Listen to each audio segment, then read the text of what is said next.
Good morning, guys.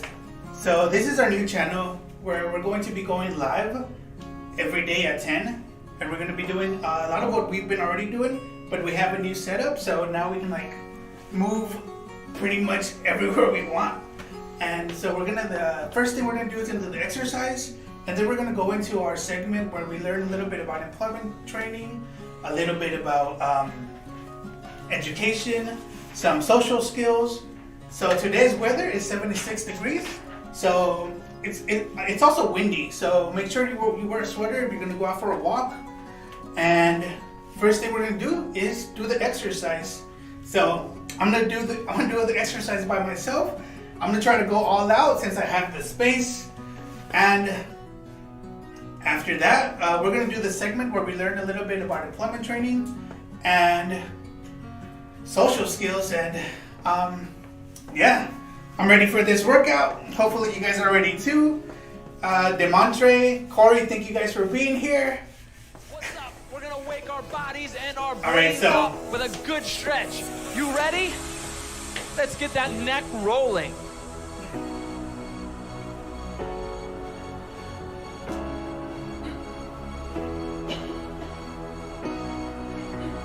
And reverse. Other side. Don't go too fast because you might get dizzy. Reverse again. The other way. And once more. Now back to the left. All right, let's get some arm circles. Arm circles. Arm circles to the front. Come on.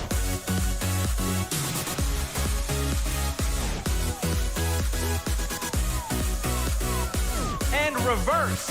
Reverse. Reverse. Don't forget to breathe. Get a good stretch. Forward. Forward. Reverse. Reverse. Get a good stretch. Good stretch. Come on, Demontre. All right, we're gonna Come on, Corey. cross our arms over our body.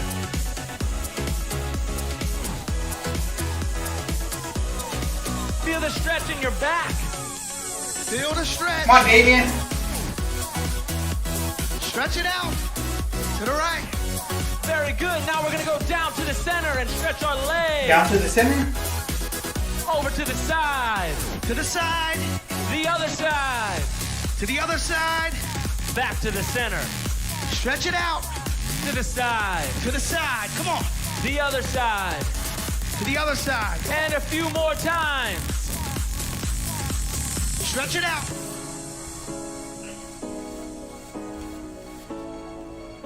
You got this. Come on. Stretch Once it out. more. To the side. To the other side. To the middle. All right, we're gonna get a couple lunges to stretch the legs So out lunges? here and warm up our leg muscles. We're doing lunges right now. Come on. Stretch those legs out. Down. Down. Come on. Stretch it out. Couple more, guys. Couple more lunges. You can do it. Come on. Stretch it out. All right, a few arm circles get loose. Arm circles? We're gonna do some knee raises across our body. Here we go. Come on. Stretch it out. Come on. Switch. Lift up the knee. Lift it high. Let it meet your elbow. Switch. Come on. You got this. You were born to do this. Switch. Come on. Switch. That was a great stretch. Now So, you're ready to get back to We have a class? 1-minute break where we go get some water or wipe our face. So make sure you get some water. Make sure you breathe in and breathe out. Some breathing exercises. Whew. So I'll be right back in about 40 seconds. So go get me some water. See you guys in a little bit.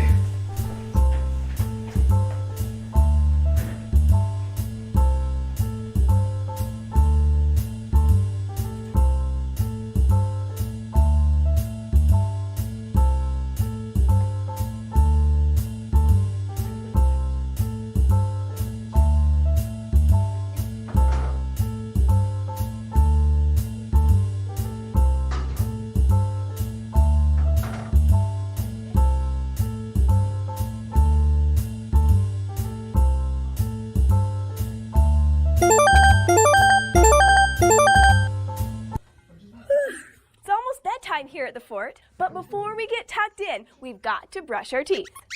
Hey, that's a good question, Squeaks. We do it a couple times a day, but we should really understand why we do it. So, why do we have to brush our teeth? Well, have your teeth ever felt just yucky, like at the end of the day or first thing in the morning? I really like brushing my teeth because it gets rid of that icky feeling, and it feels good because it is good. We brush our teeth to keep them clean and healthy so they can keep helping us our whole lives. After all, how would you crunch up a cracker or bite into an apple without them? Without teeth, you'd have very few choices of foods that you could eat, so you've got to take care of them. Now, you can't tell by just looking at them, but your teeth are actually made up of different layers. The part that you can see on the outside is a super hard shell called enamel, which is mostly made of minerals. Enamel is the strongest stuff in your whole body, even stronger than bone. But unlike your bones, a tooth can't heal itself if it's broken. And your teeth are not hard enamel all the way through. Just below that tough outer layer, there's another layer called dentin that's not as hard. And below that, there's the inner layer of the tooth called the pulp, which has blood vessels and nerves inside it. And this part of your tooth is super sensitive. So in order to protect the delicate pulp inside of your teeth, you have to take really good care of the outside. And the best way to do that is to clean them up after you eat. Because food can damage even those tough outer layers of your teeth. How? Well, you might think that you ate every last bite of those crackers that you had for a snack, but the truth is, some very small pieces of food are still hanging around in your teeth. That's because your teeth aren't all shiny and smooth. They have lots of bumps and ridges that help you grind down your food. And there are lots of small spaces between them too. These are places where it's easy for food to get stuck and hang out all day. Which is kind of gross, but you know what's even more gross? You're not the only one enjoying these leftovers. There are lots of tiny little things that call your mouth home. These are called bacteria. They're way too small to see, but they're definitely in there. And there are a lot of them. In just your mouth alone, there are more bacteria than there are people on Earth. Some kinds of bacteria are really good to have. Others just kind of hang around and are neither good nor bad. And then there are some who are pretty bad house guests, and you don't want them staying in your mouth for too long. One type of bacteria loves to eat the same stuff that you do, especially sugars and starches. That means things like cookies, chips, bread, candy, and cereal. These bacteria hang around on your teeth and in your mouth, basically eating your leftovers. And once they're done eating those tiny bits of food, they release acid, which can really hurt your teeth. This acid can cause holes called cavities to form in the enamel of your teeth. And cavities can really hurt. They might even make it hard for you to eat if they get too big. But the good news is that when you brush your teeth, you clean away the food that those bacteria love so much. And you sweep away some of the bacteria themselves. And with them goes that icky, gross feeling on your teeth. So we brush our teeth before we go to bed to get rid of all those tiny bits of food we've been eating during the day. And to clean out the bacteria that are hiding in our mouths. Fewer bits of food in there and fewer bacteria mean you have less of a chance of getting cavities. But you should brush your teeth in the morning too. Because even though you brushed the night before, there are always some bacteria sticking around in your mouth. And while you were sleeping, those little guys were partying it up. So when you brush in the morning, you're starting the day off with a nice clean mouth. That's why you should brush your teeth at least twice a day, in the morning and at bedtime. Taking care of your teeth will make sure that they stay strong and healthy, so you can keep eating good food, which keeps the rest of you healthy. Well, it's letting us know that how important it is for us to wash our teeth. Every time you eat, you need to brush your teeth. If you don't have like a toothbrush, like for example, if you go to work, you go to school, if you don't have a toothbrush, you could carry the flask in little stuff, or also you could get mouthwash. But the importance of brushing our teeth every day is so we can remove plaque from our teeth that can bacteria can grow on it. So it keeps bacteria from forming on our teeth and giving us cavities. And if that happens, it will make like a little hole in your tooth, and it will hurt really bad. So make sure to brush your teeth at least twice a day. Yeah, once in the morning and once at night, and brush it for at least I think it was 2 minutes. So brushing our teeth is very important if we don't want to go to the dentist often. And be in pain. Yeah. Next segment is about education. Step 1. Recording. When you wake up tomorrow, note the time in your day planner. As the day progresses, write down everything that you do. Yes, you mean everything. The 10 minutes you spent getting dressed, the half day of productive work, the hours you spent between social networking sites, we mean it all. Keep this up from the time you wake up until you go to sleep. Step 2, analyzing. At the end of the day, go through the schedule and highlight any chunks of time that you don't feel were used productively. Pick out your 5 biggest time wasters in your day. Be honest with yourself. You spent a half an hour by the coffee machine talking to your coworker. You spent an hour on Facebook, and you stared into space for 20 minutes. Come on, you get the picture. Especially focus on the time wasters at work. Why? A study published by the British Medical Journal says that workplace stress is minimized by effective time management. It also says that workplace stress bleeds over into home life and undermines a relaxed life at home. Here's the ugly part. Add up all the time you wasted. How much productive time did you blow on activities that got you no results? Step 3, changing. Now it's time to come up with a way to get that time back. Here are 3 ways to change your time-wasting habits and become a better time manager. Prioritize. To-do lists are a really effective way to manage your time and your priorities. Limit the number of tasks you have on this list to 5 and assign rankings to them in order of importance. Declutter. Not only is decluttering great for your health, but you won't waste time digging around piles of stuff to find that one piece of paper that you really need. Check out our Wellcast on Clutter for some helpful tips on lightening your load. Schedule.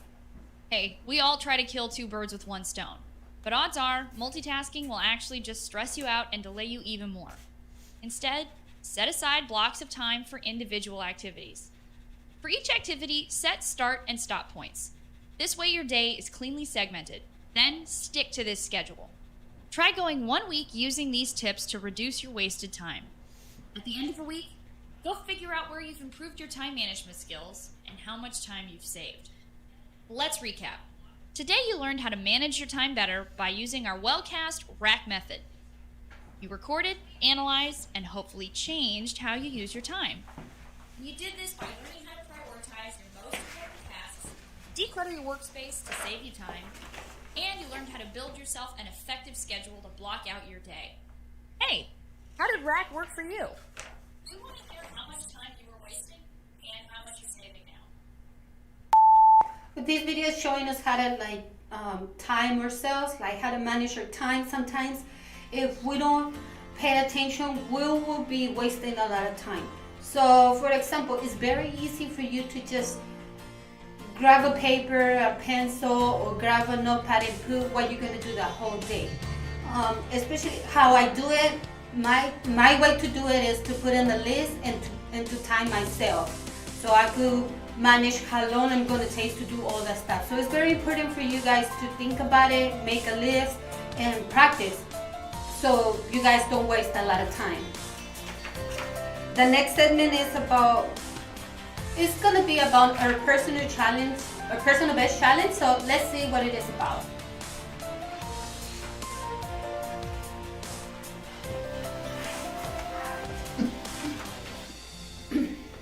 So it's like a little commercial, and I'm pretty sure you guys all seen it.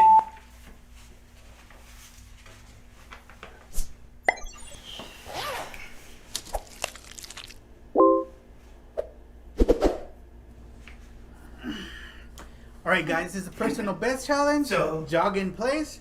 Hopefully I can do it. Let's go.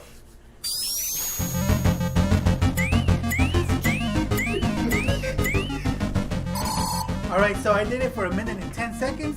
Let's see how long you can go for. Send us a video, and thank you. Hey everyone, this is the personal This best is the one we're challenge. doing this week. Doing So leg raises. send us videos on leg raises. Last week we had the winners were Timothy and Demetri. I did 15. So- How many can you do? Send us your video. Hi you guys, this is the personal best challenge, and it's arm This rotation. one is next week.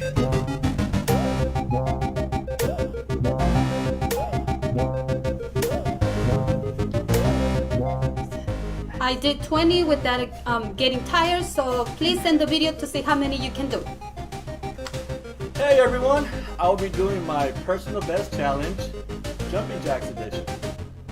Here we go.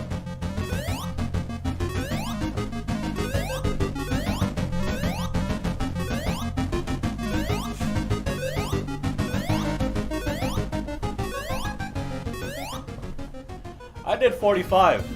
How many can you do? Let us know. Send a video. When it comes to work skills, So now it's work they can be skills. broken down into two types: hard skills and soft skills. They're pretty different from one another, but both are necessary to be successful on the job. Let's take a look at the differences between the two. Hard skills are concrete skills that are specific to your job and are required for you to actually do your work. For example, if you're a chef, cooking would be a hard skill. Or if you're a computer programmer, coding would be an example. Soft skills, on the other hand, are interpersonal or people skills that can be used in every job. These include communication, teamwork, and adaptability. Hard skills are generally learned through school, training, or previous work experience. They're more objective, meaning that once you've learned the information or task, you would then possess that skill. Soft skills are more difficult to develop. You'll need to practice them over time in the real world with others. They come naturally to some people, while others may not have such an easy time with them. Hard skills are easy to measure. Employers can get a good idea of your hard skills by looking at your education, previous experience, and certifications. Soft skills are harder to evaluate. They can't really be communicated well through your cover letter or resume. Instead, employers usually have to wait until an interview or your first few weeks on the job to get a good idea of your soft skills. Despite their differences, you'll need both hard and soft skills if you want to become more hireable or be successful in your current job. So the difference between hard skills and soft skills is soft skills is like being nice, being polite, being a people person, outgoing. yeah, communicate with others, and talk to them in a nice way. So that would be in Good morning, teamwork. Lena. Good morning, Yeah. Lena. And hard skills is a really good example is what Esme and I are doing. Learning YouTube, learning technology, learning film, learning green screens. That's learning a hard skill. So Or also hard skills is whatever you learn at school. yeah, whatever you learned at school or you went to go get the training for. So if you learn how to fix cars, that's a hard skill. You're learning Cooking. art, cooking, those are hard skills. And the next segment is The segment is about education. education, and it is How A rocket is rockets exactly what you think it is. how rockets A work. long, thin, metallic cylinder with a pointed nose that shoots up from the ground, leaving a gigantic cloud of smoke in its wake. However, there is more to it than that. There are a number of other things that make a rocket both functional and useful. The word rocket can mean different things in different contexts. Simply put, a rocket is a spacecraft, missile, aircraft, or other vehicle that obtains thrust from a rocket engine. From the outside, the frame of a rocket is very similar to that of an airplane. It's made of various light but very strong materials, like aluminum and titanium. The skin of the rocket is covered with a thermal protection system that protects the rocket from extreme heat caused by air friction and helps maintain cold temperatures that are needed for certain fuels and oxidizers within the rocket. The body of a rocket is composed of different sections, all of which are housed within the frame of the rocket. The first component is the payload system of the rocket. For the uninitiated, the payload is the rocket's carrying capacity. The payload depends on the type of mission the rocket is being used for. It can consist of cargo, a satellite, a space probe, and even a spacecraft carrying humans. So, if you want to send humans to space, the payload of your rocket will contain a spacecraft, whereas if you're using the rocket as a weapon, then the payload would consist of a missile. Next is the guidance system, the system which ensures that the rocket stays on its intended trajectory and goes where it's supposed to go. The guidance system consists of onboard computers and sophisticated sensors, as well as radar and communication systems to maneuver the rocket while in flight. Hi, Last is Tim. the propulsion system. A majority of the entire length of a modern rocket is actually made up of the propulsion system. As the name suggests, the propulsion system consists of the components that help launch the rocket off the ground and subsequently propel the rocket in a given direction. So how is this huge, enormously heavy cylindrical metallic tube shot into space? In order to get into space, the rocket must first cross the thick layers of atmosphere that envelop our planet. Since the atmosphere is thickest near the ground, the rocket has to go extremely fast in order to get past this part of the atmosphere. So how does it climb so fast in the air? The answer to this question lies in one of the most popular physical laws of the universe, Newton's third law of motion. According to the third law, every action has an equal and opposite reaction. In our case, we have a rocket that we want to launch into space. How does the third law help us? This law tells us that if we can get the rocket to push against the ground with an enormous amount of force, then the ground will respond by pushing the rocket upwards with an equivalent amount of force. That's where the rocket engine comes into play. A rocket engine works by burning either a liquid or solid fuel in the presence of an oxidizer. When the combustion reaction occurs, it throws out a great deal of mass as a byproduct of the reaction. These byproducts are released at great speed through the bell-shaped nozzles that you see at the bottom of rockets. Since the rocket pushes the exhaust down, the exhaust responds by pushing the rocket up at great speeds, which lifts the rocket off the launching pad and propels it upwards into space. In a way, you could say that a rocket shoots upward by throwing hot gases from its exhaust nozzles below. If you have ever seen a rocket launch in person, or even seen a rocket launch video on the internet beyond the liftoff phase, you may have noticed that a rocket doesn't maintain a straight trajectory all the way up. It lifts off perfectly vertically, but at around the 1 minute mark of the flight, it starts turning and going laterally. That is a flight maneuver known as the gravity turn. It's a trajectory optimization technique that's always employed while launching rockets because it offers two benefits. First, it uses gravity to steer the rocket onto its desired trajectory, which helps to save rocket fuel.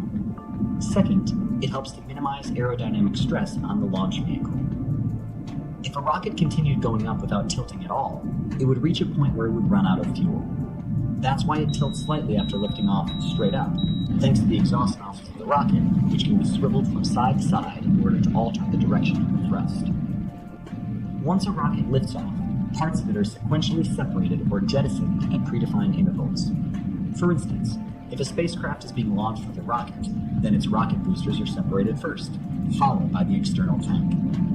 These separated parts blast off from the spacecraft and splash down in the Atlantic Ocean, where they can be retrieved. The spacecraft then maneuvers on its own using its main engines to reach the desired orbit. Similarly, if an unmanned satellite is launched on a rocket, the sole purpose of the rocket is to get the satellite into its intended orbit. Once there, the satellite stays in the orbit and does a small amount of maneuvering using its own engines. All in all, rockets are used only to get stuff into space, period. Once a rocket has done its job, it's separated, in parts, from the stuff that it carries, as it's no longer considered an operational requirement of the mission. Space agencies all over the world have been sending men and material into space for decades now. As such, it's only fair to say that we wouldn't have been able to understand and explore space nearly as much as we have, if not for those tall, cylindrical, metallic tubes that shoot up from the ground in a bid to expand man's reach beyond this planet. Well, here we go. Especially this one. So that was a lot of information on how rockets work. So it burns fuel and an oxidizer at the same time. If you mix them together with fire or a spark, it creates hot gas, which makes the rocket go up. But the reason I wanted to put some information about rockets is because this past weekend, or not this week, but the prior year, SpaceX and NASA went back to the moon. So this was the first ever for SpaceX teaming up with NASA and sending astronauts in a SpaceX vehicle to go to the moon. So, or to go to the International Space Station, not the moon. That's the next, hopefully the next step. But I just wanted to get some information out there on how rockets work, and now we know. So Very pretty. very. Okay, so this is the end of the video. Yeah. Remember, the best personal challenge is what the exercise leg raising. That's what this whole Cruz is week, doing. leg races. So if you guys can send us videos either to our phones or to our to our email, Email. or if you have questions how to send those videos to us, just call us to the office and we will give you that information. But make sure that exercise for this week is what Mari Cruz is doing, which is leg raises. Leg raises. So send us a video of how many leg raises you can do, and there is going to be winners. So first, second, and third place winners. Last week we only had 2 participants, and that's why there's only 2 prizes. But if you want to win a prize, and we're gonna show off what their prize was, in our main YouTube channel, where this is only for live. So our main channel will have their gifts, and they will know what they got. And it's some really awesome gifts. It's not gift cards. It's something better than gift cards. So come on, just make your video. It don't matter how long it is. Just make your video and send it to us, okay? Yeah, and we will be on here live every day at 10. Make sure to watch us. The morning segment is exercise, so wear something comfortable. Remember to put your name in the comments so we can know that you're watching. And we can do the raffle because we're still doing the raffles. Last week's winner was Lena, so we're gonna send her a gift card, and put your name in the comment if you want to enter the raffle where we pull a name out of the little bin. Every Friday we do that, so just make sure to put your name in the comments so we could put your name in a ticket, and then on Friday we do a raffle and let's see who's the next winner. Yeah. So thank you guys for joining us today at 10. We will be on again at 10:30 to do the Spanish segment. So if you want to learn Spanish, be sure to join that. And that's it. Take care of you guys, yourself, and make sure if you go out in the community, make sure to wear a mask. Remember, send us a picture if you're doing this lesson of this video that we post today about brushing teeth, about time management. If you take a picture of whatever you're doing and send it to us, that would be so nice for us to see those pictures. yeah, we want to see you guys watching our videos or enjoying our live. Also, be sure to check out our main channel as well, because we will be uploading videos there as well. So be sure to be subscribed to both channels, our live channel and our main channel. So don't forget to subscribe to both of our channels, and hopefully see you guys tomorrow. Talk to you guys tomorrow. So thank you guys. Take care.